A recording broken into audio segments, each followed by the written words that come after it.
Cool. Well, let's go ahead and get rolling.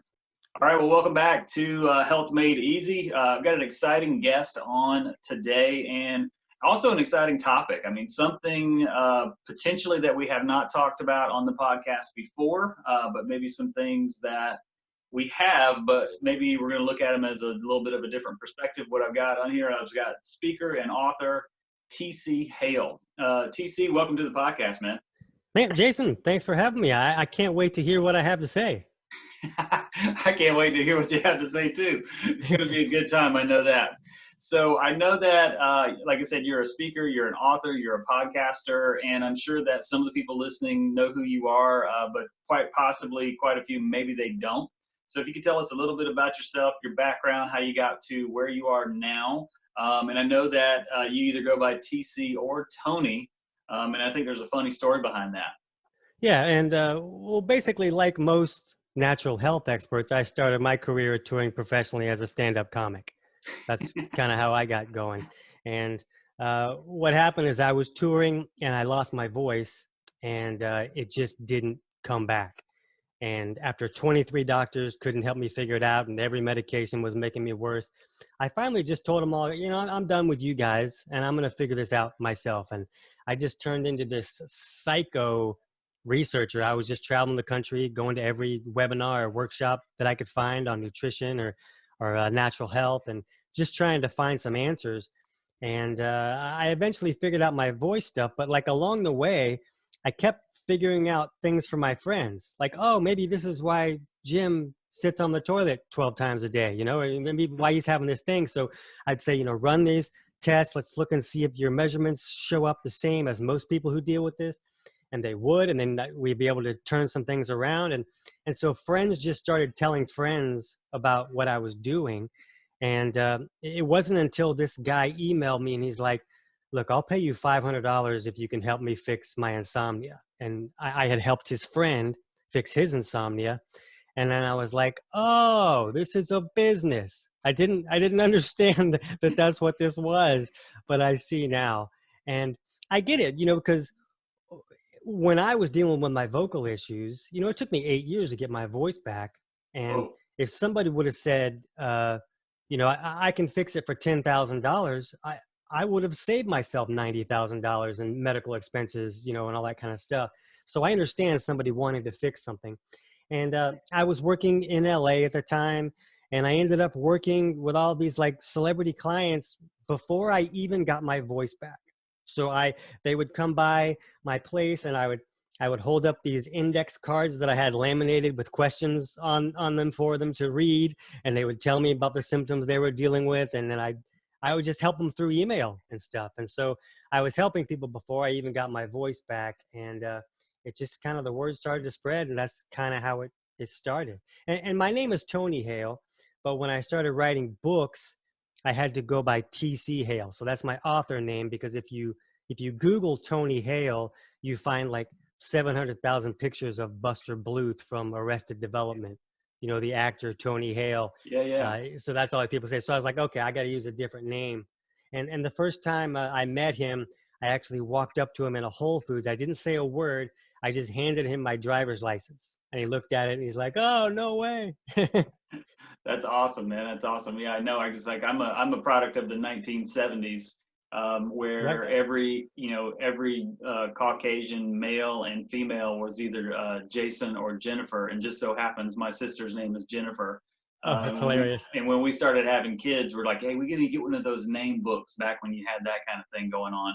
And the first book we looked at was Beyond Jennifer and Jason. And I'm just like, you got to be kidding me. We got like the most common name, in the world. So when we started having kids, it was just like, okay, we've got to give them something a little bit different so they don't get confused with like 137 other people, in the same county, Right. type of a thing. So yeah, so that's pretty cool, man. I like that. I like that a lot. Yeah, you definitely don't want to be confused with the wrong person, because that could have went sideways. You're lucky he was like a fairly famous actor on a TV show. It could have been something a little bit more interesting. Right. That's for sure. So. So yeah, I like the story, man. And it's interesting. Like you're right.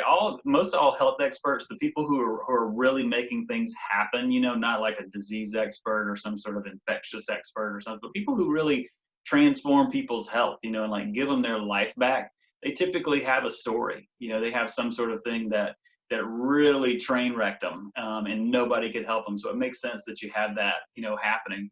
And I know that a couple of the things that are really super important to you, and you talk about bio-individuality, which I know you and I know what that is. But I know for, you know, probably our listeners, that may be a new term. Can you talk a little bit about that and what that actually means? Yeah, and it really goes well with what you were just saying, Jason, in that, you know, some people, a lot of the experts now are people who had to find their own answers. And that's kind of what it's all about. And I really like people to, above all, understand that just because you have some health issue, or maybe a doctor says that, you know, that's just kind of how it is. Sorry about your luck. That's just kind of the cards you were dealt. But Yeah, that's not always the reality. And if you're willing to dig a little bit and find your own answers, that you can very often turn things around. And a lot of people that end up digging a lot, they find all this other information out, kind of like I did. And it gets so exciting that you just want to share it. You know, I didn't know that I was going to be writing books teaching people how to lose weight and sleep and poop like a champion. You know, I didn't know that's where I was going to be. I was a comic. I didn't see myself going that way.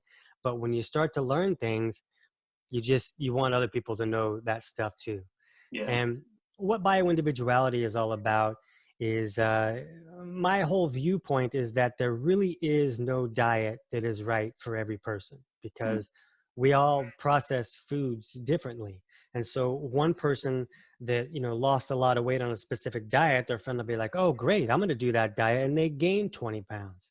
right. And then that person feels like, no, well, I'm broken. You know, maybe I'm just stuck this way and this is just how it is. You know, my mom was overweight and I'm overweight and that's just how it is.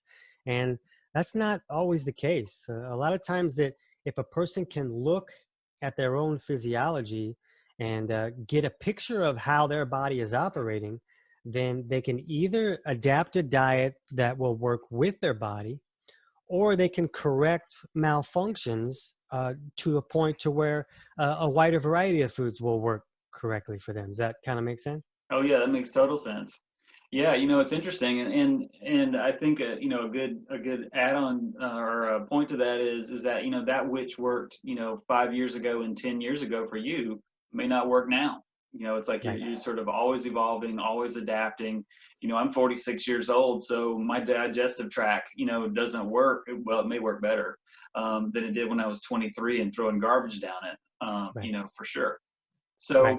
So you wrote a book. It was called "Kick Fat in the Nuts," Right. Kick your or fat in the nuts. kick your fat in the nuts." Yeah. So I'm curious, now because we're kind of, you know, we're talking about weight loss. I'm going to assume it had a little something to do with that. It was a little bit, And yeah. yeah, can you expand on what you mean by "kick your fat in the nuts"? Yeah, and it's always funny because people are like, "Oh, well, I do. I try to eat a lot of nuts," and I'm like, "Yeah, I don't think I mentioned nuts in the whole book. It was just a funny title, and so that's kind of what it was."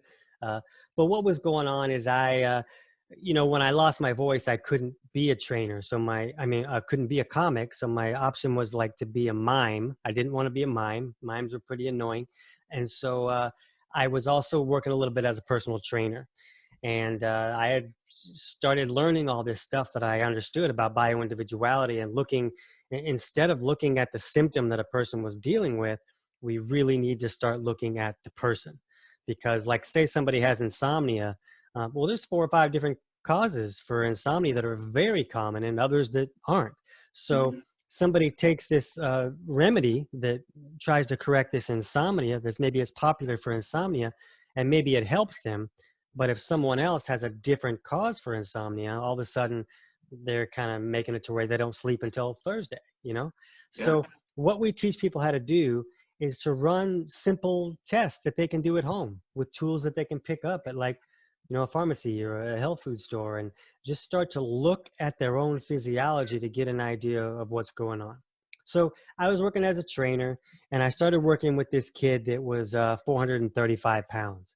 And he ended up losing 235 pounds in a 12-month period.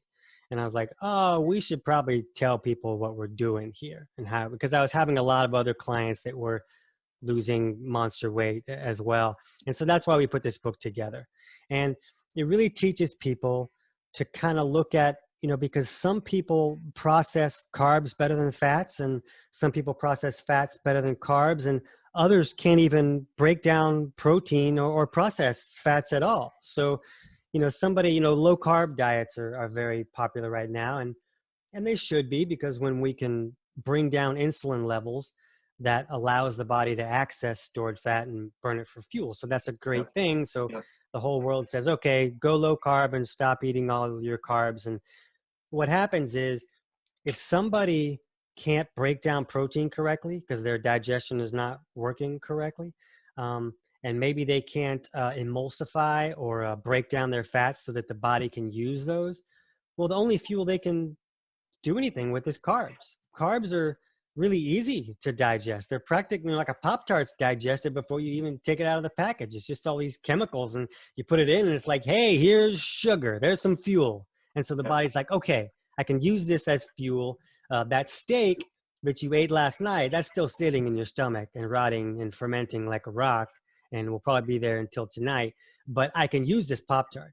And so these people go on a low carb diet, and now they're just eating like proteins and fats, and they can't function as a human being. And they get these unbelievable cravings. And then they feel like, oh, well, I don't have any willpower, is what they think. Or maybe I'm just a chocoholic, like that's like some kind of personality trait or something. But the reality is, you put them on a low carb diet and you just took away their only fuel source. Well, that's not gonna go well. They're gonna be like yelling at the mailman because they don't like the shorts that they're wearing or something. Absolutely. You know what I'm saying? They can't function without fuel going to the brain. So that's when we really need to start looking at the person, and then we can figure out what's going to be right for them instead of what's just, popular.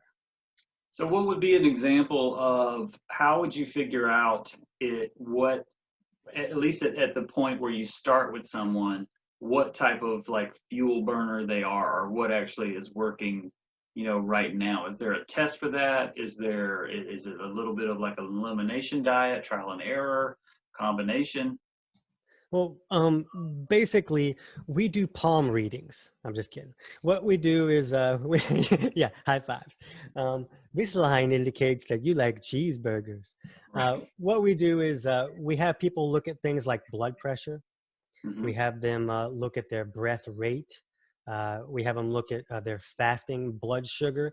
And we also look at the pH of urine and saliva for a variety of reasons that can give a lot of indication to what's going on with cellular permeability, which really can dictate how the circadian rhythm is working, and a lot of factors that have to do with what we're doing with the nutrients we're eating. So we look at these simple things that anybody can do at home, and it's really about looking at the whole picture. It's not, there's not always one thing that's so diagnostic, but if you look at fasting blood sugar, and it's like, 120 something, then that's a really strong indication that the person is likely leaning a little insulin resistant, and they're having a hard time processing carbs. They may be digesting carbs just fine, but maybe the cells aren't listening. So when that's the case and the person's still dumping carbs in, they're really giving their body a burden. The body is having a hard time processing that, but somebody told them to eat, whole grains. So they're doing what they think is healthy when it's really becoming a huge burden to their body. Yeah. So another thing that really helps when you're trying to figure out the types of foods that'll help is when we look at blood pressure, we can really learn a lot more than just, is it high?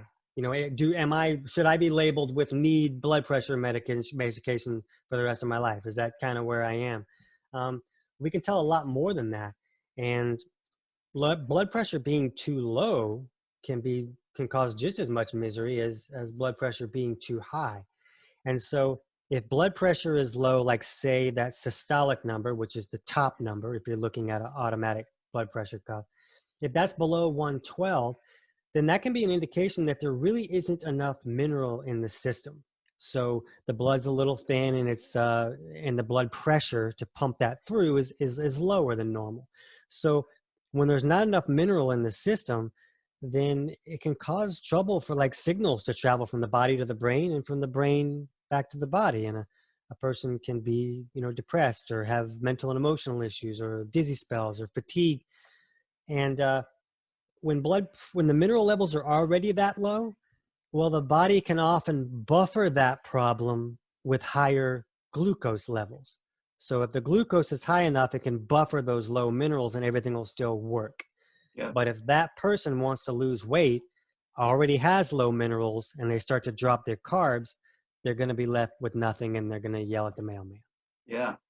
So do you see any similarities across the board, whether a person is a little bit more of a carb, fat, or protein type person? Any similarities in mineral deficiencies? Is it more like a magnesium thing? Iodine? Is it trace minerals? What are you seeing? We do see a lot of deficiencies, and what we have to look at to understand how this happens is we have to kind of talk a little bit about digestion. And I kind of can't really say a word without talking about digestion. I'm kind of can't shut up about it, if that's okay Right. with you. But when we eat food, it goes in, and there's a lot of other things about digestion, but the two main things that I like to talk about is that our stomach is supposed to make hydrochloric acid. That's what helps us start to break down our food, especially protein. And then once that food is acidified, it leaves the stomach and goes into the duodenum, which is the first few inches of the small intestine. And once it gets there, then this stuff called bile squirts down from the gallbladder and hits this acid product that's leaving the stomach.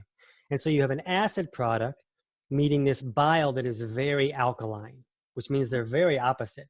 And when they hit together, it creates like this explosion. It's like, when you were in 6th grade and you made that volcano for your science fair project and you had the vinegar and the baking soda and it came up and everybody was like, ooh. So that's the type of reaction that you're seeing when you're digesting correctly.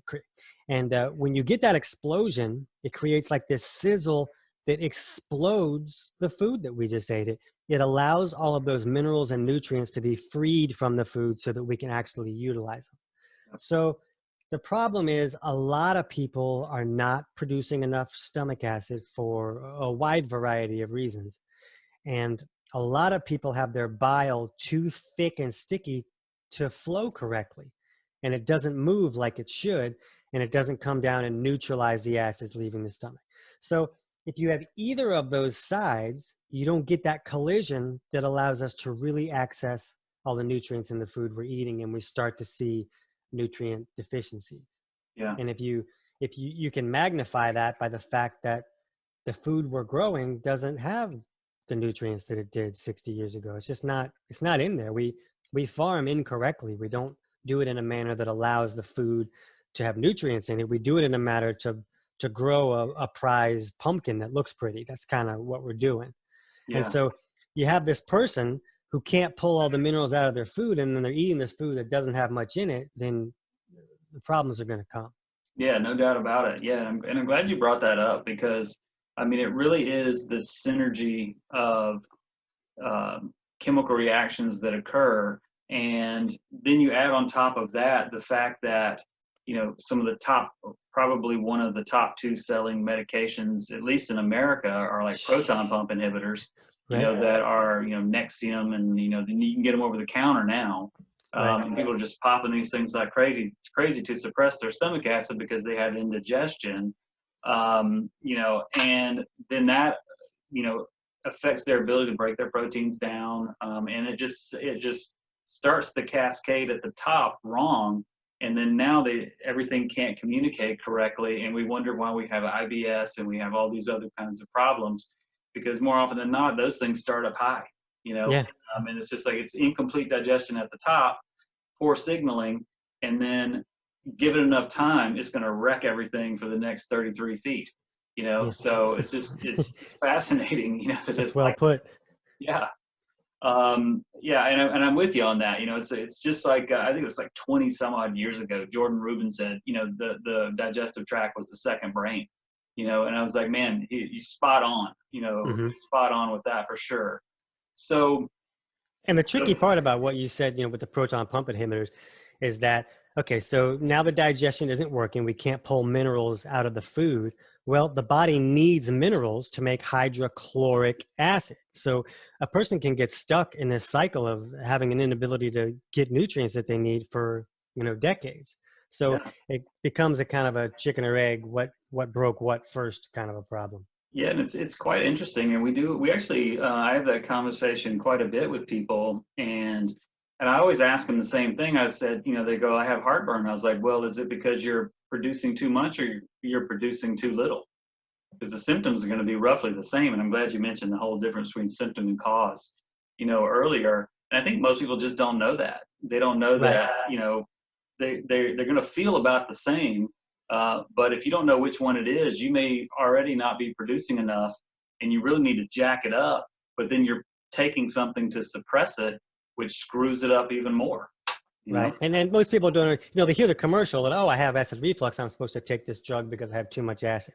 And the reality is that, the food goes through the esophagus into the stomach and it passes what's called a lower esophageal sphincter. Yeah. And this sphincter opens up to allow the food come in.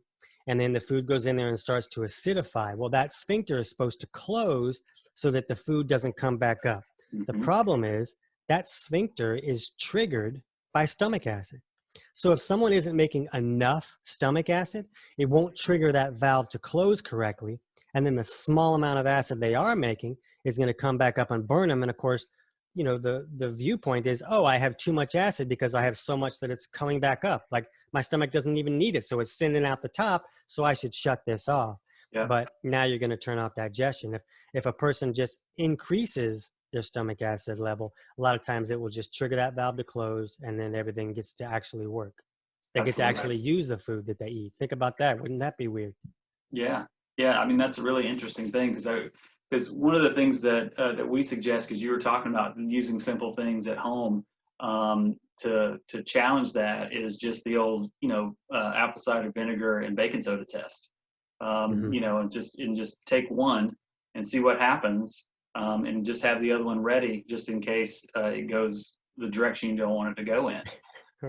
So and it's just like just a simple, and that's not a perfect test, but it's something everybody has at home that they can at least challenge it and see, are we over or under producing? So I just find it fascinating that it's just something that simple can at least give you some data Right.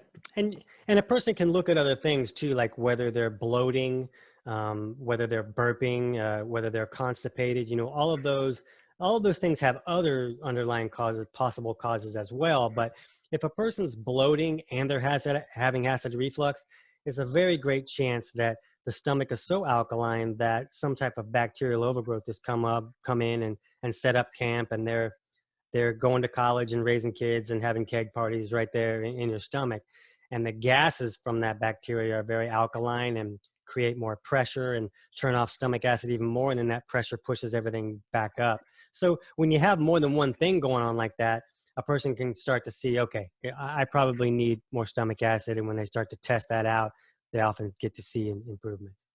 Yeah, and I think that's where modern medicine fails dramatically, is they sort of have this very one cause one cure approach, and they do that in the scientific literature when they're trying to test something out. And I get that, but more often than not, I mean, there's so many different things going on at one time that it's like you have to sort of line the dominoes up and just start knocking them over one at a time before you can really start making a change for someone. So right. it's quite interesting.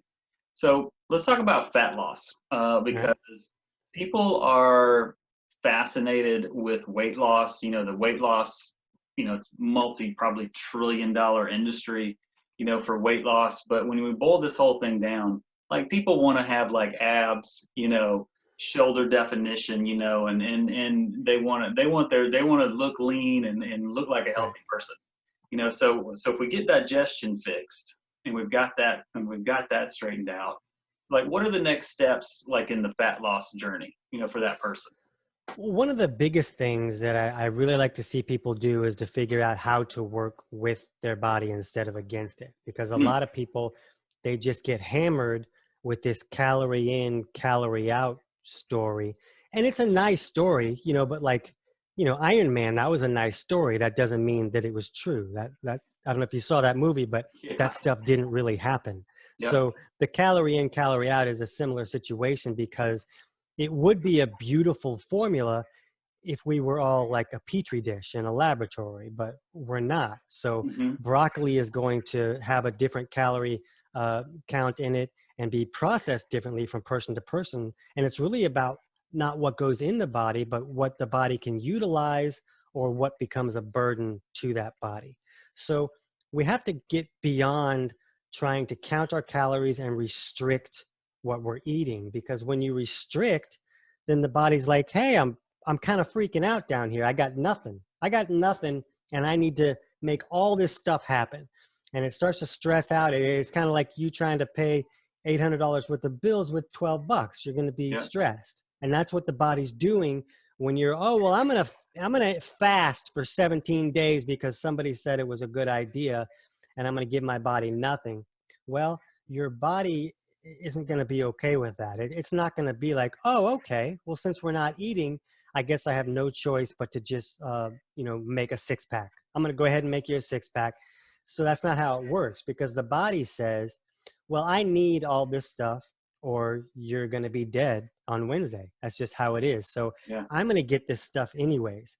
And the body raises stress hormones because there's an emergency going on. So why wouldn't it? Hmm. And these stress hormones tell the body to break down tissues. I'm going to go ahead and break down these organs and use some of this and turn that into fuel that I can use as well. And, here's a big hint. You need those organs. You want those to be there. You don't want them to be turned into lunch. So the body's going to get what it needs anyways. So you really don't want to starve it, because it's going to use one of these backup plans that it has Yeah. so that you get to survive. But the backup plans end up causing problems down the road, and you don't want those problems. Yeah. So instead, we just have to learn to make the body happy and give the body what it really needs. And then the body will say, oh, look at this. I have the nutrients I need to function. I'm getting the dietary fats I need, because the body needs dietary fats or it can't do a lot of stuff. Yeah. So the body says, I'm getting the fats that I need. So I'm going to go ahead and let go of this stored fat. I'm going to burn this stored fat for fuel because I don't need it. And then the body's able to start losing weight. So there's a lot of things that can cause the body to store more fat than we really want it to. It's not just, one thing. There's a wide variety of things that can make it happen. But when it's happening, the first step is to make sure that you can break down the food that you're eating. So you need to make sure you have enough stomach acid and that your bile flow is actually flowing. And if it's not, you got to fix those things so that you can access the nutrients in the food that you're eating. And then you have to eat foods that allow your body to burn fat. And when you're eating too many carbs and insulin is high all the time, it makes it harder for the body to access stored fat. So the biggest thing I see is the cravings. Yeah.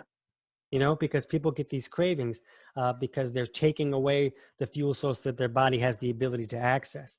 So then we just help people correct things so that their body can access nutrients from proteins and from fats and from carbohydrates. And when it can do that, then it's really easy to lower the carbs, and you don't have to lower them all the time.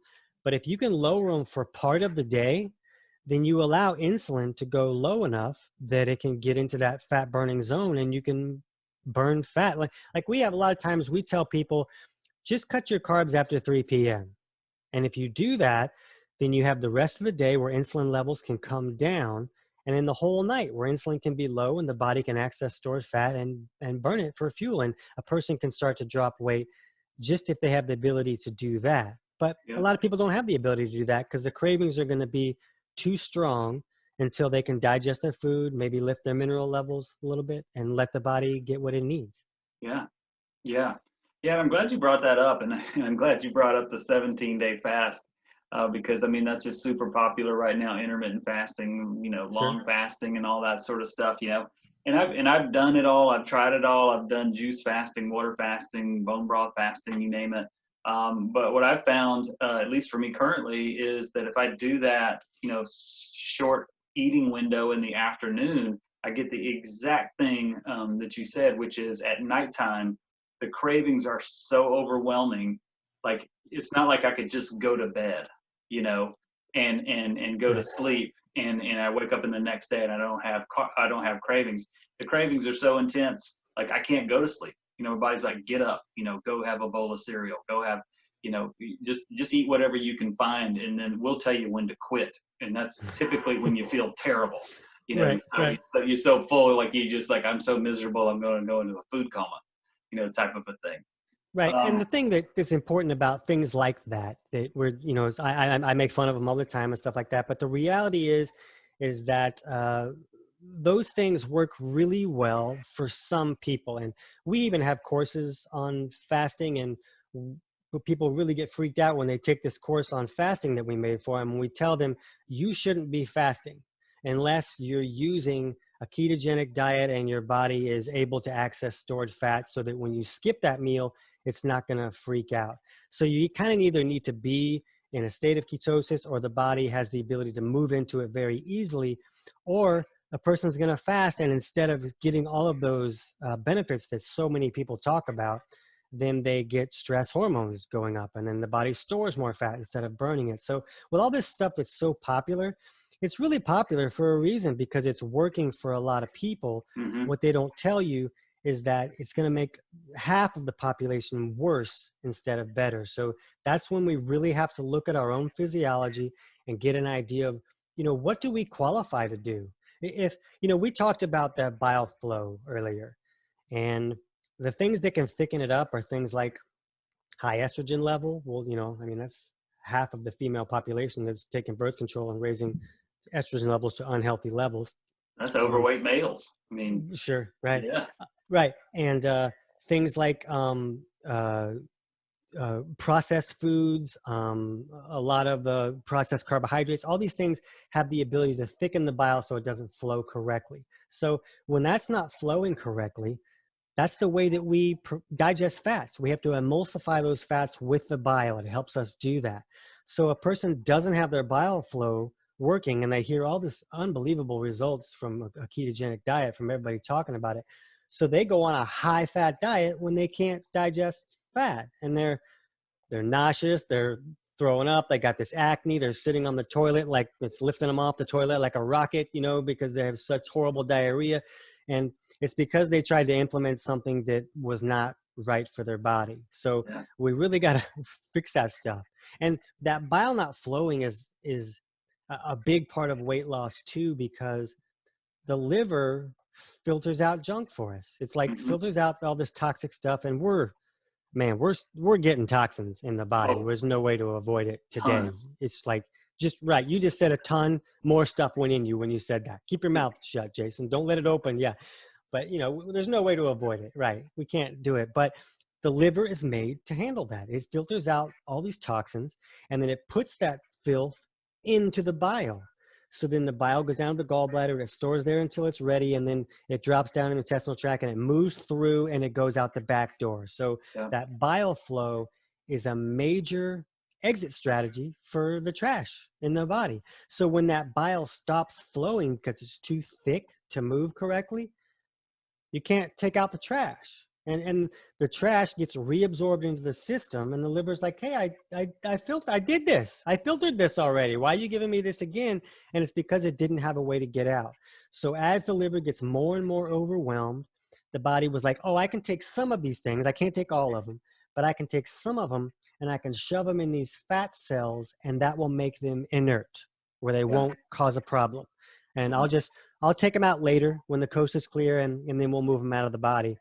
But, you know, the way that we eat things and do things, the coast is never clear. And then we start to expand like the Stay Puft Marshmallow Man. And you can see that that's another way that we could gain weight, even if we were eating perfectly.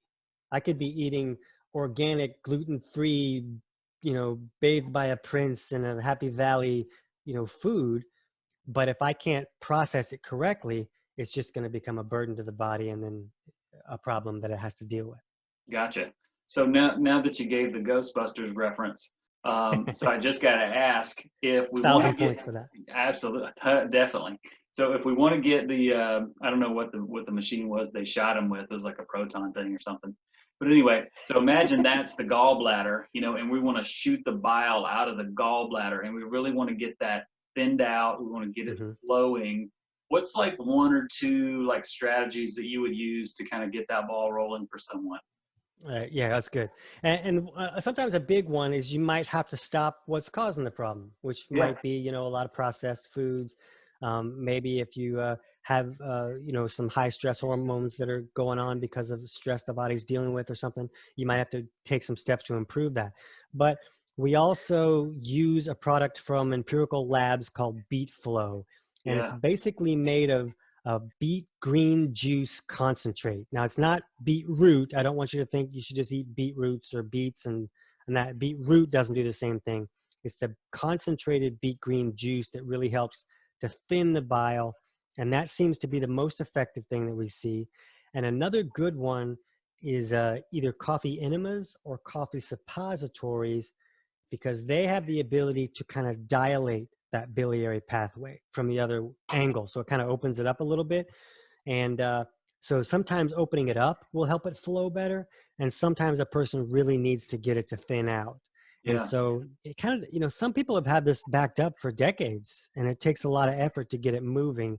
Um, but we talk about how to look at how to get an idea of whether that's working for you. It's probably more complicated than we can talk about today. But yeah. if your listeners, in my book, Kick Your Fat in the Nuts, we really talk about how to figure all this out. Chapter 3 goes through all that digestion stuff. Yep. And you guys could get it free by going to kickitnaturally.com/book. And they can all download that Download for it. free. And that'll help you figure that stuff out for yourself.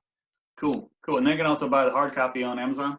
Yes. Yeah. Sweet. Because my wife type person is one of those Kindle snobs where like she can't read a book unless it has pages she can turn. And so I know there's people like that just have to have a book. Yeah, I'm with you. I'm with you. Yeah, I like the book, but at the same time, Audible has like ruined my reading. You know what That's I my mean? jam. Audible is all. Yeah. Man, time and a half at least, and I'll get through a ton of stuff. Yep. So as we kind of come into the home stretch here, so we talked a lot about digestion. We talked a lot about sort of how that is really the player in getting fat loss going, and really just basically getting the person healthier so that they actually can do it. And we maybe bring our mineral stores up from there. Is there like maybe one more step or strategy once a person kind of gets to that level that person needs to do or be cognizant of so that they don't fall back into sort of where they were before? Is there? There's a couple things that can really be important, and there's also imbalances that can be going on with the body that can make it very difficult for the body to let go of garbage Mhm. or to allow the body to process carbs correctly. And so, a person could really reduce their carbs, hoping that they're going to get on board with the low carb craze. But if the body can't process them correctly, then the insulin is still going to be high just to process that small amount of carbs. Yeah. So we like to look at something called an anabolic and catabolic imbalance that can go on at the cellular level. And what this is every human, they move into a catabolic state during the day. And this is where the body is very good at breaking down tissues so that it can be rebuilt and renewed. The body is very good at creating energy so we can go all day. And everything works great. And then at night, we move into what's called an anabolic state, where at the cellular level, the cells are kind of more closed off, and the body is rebuilding, it's rejuvenating, and it's doing all the things that make the body new again. So Yeah. both of these states are great. We want both of those things happening. But the problem is that for a lot of different reasons, a person can get stuck in one of these states more often than the other, and they have a hard time switching back and forth. And when you're stuck in one state most of the time, it can create a lot of problems. Like if someone's stuck in that anabolic state most of the time, it kind of changes the way their body makes energy. Their body makes energy through fermentation more. which can create a lot of excess lactic acid and can create anxiety issues and stuff like that. But it also changes where the body sends most of its water. So while we're in an anabolic state, the body sends more water to the kidneys and less to the bowels. So if somebody's stuck like that most of the time, they'll be like, hey, I pooped last month, and that was okay. And they'll be really plugged up. And that's, we're supposed to poop. That's kind of what we're supposed to do. That's how we get rid of waste. And if we're not doing that, we're also not taking out the trash. And so this is one possible cause of constipation, but things like that can be very problematic for weight loss. And on the other side, if the body's sending all of the water to the bowels and not much through the kidneys, then it can create a chronic diarrhea issue. And this is just one cause of diarrhea. It's not the only one. But if the person's dealing with a diarrhea issue, all the food's screaming through the system. It doesn't have time to get assimilated. It's like, hey, I want that. Hey, I want that. I want that. But it's just screaming through and running out the back door. And so the body's always going to be screaming for give me more. It's going to be very hard for them to stop eating because the body's not getting anything. So just little things like that, where when we look at our physiology and we see things that may be going the wrong way, then we start to understand why we might be dealing with some of the symptoms that we're dealing with. And we also start to understand that those symptoms were telling us what's wrong. And if we can fix that, everything becomes a lot easier. People come to me a lot for weight loss. And when I'm working with them and I'm helping them through stuff, I'm not really focusing on helping them lose weight. I'm helping them get their body to where it's functioning correctly. Because if it's functioning, most of the time the weight is just going to come off. Yeah. Yeah. And it's interesting that you bring that up because, for me, my traditional training, well, when undergrad, I was a certified athletic trainer, but then I went on to become a chiropractor, and like, that's our message, it's just like, symptoms are important. But if you handle the root cause and you get the body functioning the way that it was designed to do, symptoms will handle themselves, Right. and they're not inherently bad, Right. all the time. It's just like you wouldn't, if your fire alarm or your smoke alarm went off in your house, you wouldn't snatch the thing off the wall and do a dance on it and just go back to bed. It's just like, it tells you there's like a fire happening. You know what I mean? Right. It's telling you stuff. Yeah, but just like when the batteries are bad, it just goes beep, beep, beep, beep, beep. It's like, hey, change the batteries, Yeah, problem solved. But if there's a short, then that won't fix it, and it's got to be something else. So you just kind of like, you just be very curious, and you just kind of keep going until you solve, what the underlying, root is. And I'm so glad that you brought that up, and that is how you go about, serving and helping your people, which makes sense that you're successful as you are in dealing with those kinds of problems. Because if you were just like the majority of healthcare providers just treating symptoms, people don't stick around for that. Right. And I don't want people to miss a point you just made, because it was really brilliant. And like we have a training program for health professionals, and we get a lot of chiropractors going through there, because chiropractors understand that the job to helping a patient is not to take the symptom and shut it up. Like, the medical world, a lot of times they just want to shut the symptom up and then the person will be happy. It's more about listening to what the body is telling you to try to understand what's really going on and what can really be helped. And that's when you really start helping people. Yeah. And you made a brilliant point earlier, which is, when there is a symptom happening, there could be 100 things that could manifest that symptom. Every person that has migraine headaches, it's not just because, this, that, or the other, or they're not getting enough protein or something. It's any number of things. And it's the practitioner's job to discern through proper evaluation, everything you've been talking about, to come up with a game plan that's, actionable, that is going to raise that person's function level to where their body will just handle it. Because our bodies know how to heal. They don't need any help. They just need to not be messed with. We don't get how the body works. Nobody really understands what's happening in there. But if we can nudge things in the right direction, some really good stuff can happen. Absolutely, man. I love it. I totally love it. And I love this conversation that we had today, for sure. So you gave us an awesome resource earlier, and I never like to leave a podcast without two things. One is what's one or how can people connect with you, like Instagram, Facebook, your website? Facebook is pretty great. Our page is Facebook, Kick It in the Nuts on Okay. Facebook. And my website, kickitnaturally.com, is where you find my podcast, and you can contact me through that way too. That's a great place to really connect with me. That's awesome. Yeah, Tony. So I'm so glad you came on today. I'm so glad we connected, and I'm just appreciate guys like you and who are out there and that are serving at a high level, and they're doing it ethically. They're coming from a place of, man, I've been there before. You know, I've done my due diligence. You know, I know what to look at and how to serve and help people. And it just makes sense that, you know, you're the success that you are. So I really appreciate you coming on today. Yeah, and make sure that your listeners check out my Kick It Naturally podcast, because I'm going to have this brilliant guy on there in the next few weeks. You're really going to want to hear him.